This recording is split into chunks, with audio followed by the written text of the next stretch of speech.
Bonjour à tous, aujourd'hui une vidéo un peu spéciale, je voulais faire un point donc sur la Global M2 qui est donc l'ensemble des liquidités des 21 plus grandes centrales banques donc, au monde. Je voulais faire le point dessus car on entend beaucoup de choses sur YouTube et qui sont totalement fausses. On fait donc le parallèle que plus il y a de liquidités sur le marché, plus les marchés montent, crypto ou indices, ce qui peut être vrai, mais ce qui peut être totalement faux, et en ce moment c'est le cas. Si vous regardez, donc je vais mettre les liens en description, si vous regardez donc la globale liquidité, donc ici c'est contre le Bitcoin en fait. J'ai trouvé ce graphique. Vous avez en la courbe blanche, c'est le prix du Bitcoin. Et donc la courbe rouge, c'est la M2 supply, donc l'ensemble des liquidités des 21 plus grandes banques centrales. Alors, si vous regardez, donc en fait, on dit toujours on entend sur YouTube que il y a 40 jours de différence, par exemple. Voilà, la M2 donc augmente, donc le Bitcoin augmente, par exemple. Également, hein, vous voyez, il y a toujours un décalage ici. La globale liquidité augmente et ensuite le Bitcoin augmente, etc. Vous le voyez à chaque fois presque. Également ici, hein, regardez, ça augmente, le Bitcoin augmente ensuite. Voilà, on parle toujours qu'il y a 40 jours. Alors, je vais vous montrer que c'est totalement faux. Si on va passer avant donc, sur le site de la Fed, donc là, c'est juste simplement donc, la création de liquidité, la balance sheet de la Fed. On voit bien qu'on a eu une énorme création de liquidité, d'impression, impression monétaire suite au Covid. Donc on a eu une bulle, on a eu une forte inflation également. Maintenant on a encore des taux d'intérêt élevés depuis cette période. Et depuis donc 2022, donc on a eu l'explosion sur tous les cryptos, notamment on a eu vraiment une explosion des assets à risque. Voilà, on a eu tellement de liquidités sur le marché que tout a explosé, hein, sur notamment les altcoins, mais pas que, hein, les indices aussi, hein, les indices, tous les actifs à risque. Mais depuis 2022, donc on était donc à 9 trillions donc c'est juste la Fed, et maintenant donc on voit ça baisse hein, depuis. Tout simplement, on a des taux d'intérêt élevés et la Fed n'a aucun intérêt à relancer, en fait, à créer de la monnaie pour relancer l'économie, parce que son but, c'est justement de freiner l'économie pour que l'inflation baisse. Le but de la Fed, hein, c'est simplement de contenir les prix. Et ensuite, le reste vient ensuite, hein, l'économie, la santé économique et l'emploi. Tout ça, en fait, c'est secondaire.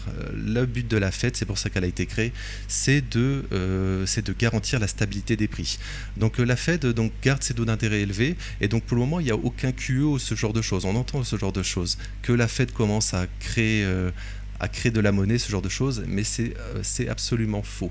Pour le moment, il n'y a aucun QE, on est plutôt en QT, on réduit en fait la balance de la Fed. Voilà, on peut le voir sur leur site, donc tout est public finalement, il suffit de regarder.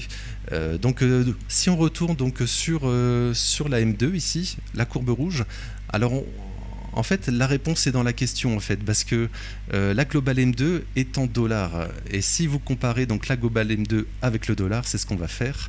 On verra tout de suite, vous aurez tout de suite la réponse. Donc je vais passer sur le graphique en dollars. Donc on va comparer. Donc on n'a pas encore les datas, mais en fait, elles sont déjà visibles sur le graphique dollar. Je vais vous montrer tout de suite. On a les dernières datas donc de la Global M2 en mai 2025. Donc on voit que le Bitcoin, bien sûr, voilà, il a monté.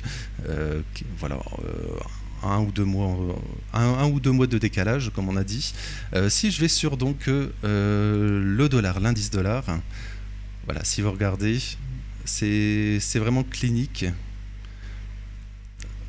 Voilà, je vais aller en mai. Vous regardez le dollar.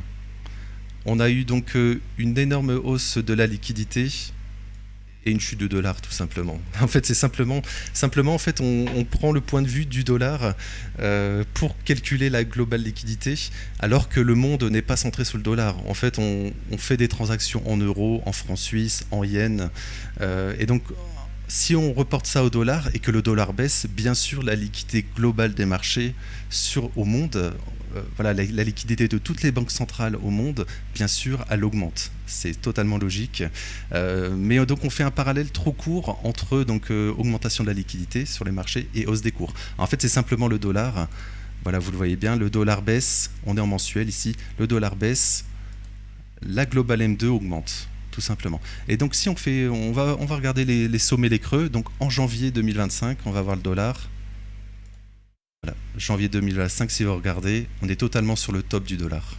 Voilà.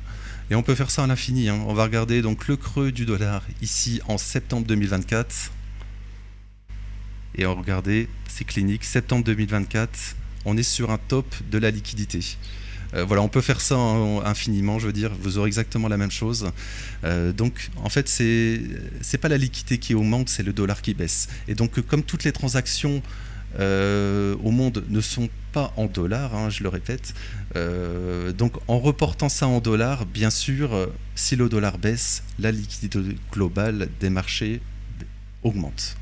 Tout simplement, c'est aussi simple que ça. Mais voilà, je voulais faire un point sur cela parce que vraiment, il y a toujours un parallèle. On le voit sur plein de chaînes YouTube que voilà, la liquidité augmente, regardez.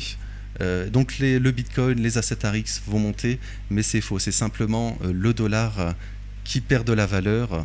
Donc la globale liquidité, la M2, augmente. Et donc finalement, voilà, le dollar baisse, les assets à risque montent, c'est également logique. Mais voilà, il ne faut pas faire de raccourcis si faciles. C'est bien plus...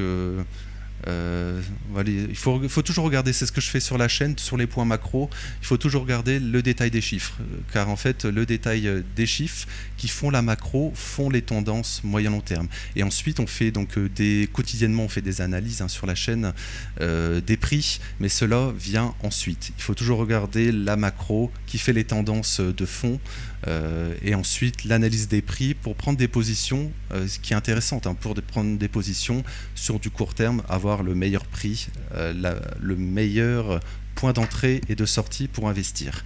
Voilà, si ça vous a plu, je vais m'arrêter là pour aujourd'hui, je vais faire une vidéo courte. Si ça vous a plu, n'hésitez pas à vous abonner, à liker. Donc, comme je l'ai dit, je fais des briefs quotidiens donc, sur la crypto, indice et Forex matières premières. Donc n'hésitez pas à vous abonner pour ne rien rater et à liker cette vidéo pour la soutenir. Voilà, je vous remercie de votre temps et je vous souhaite une belle journée. Merci.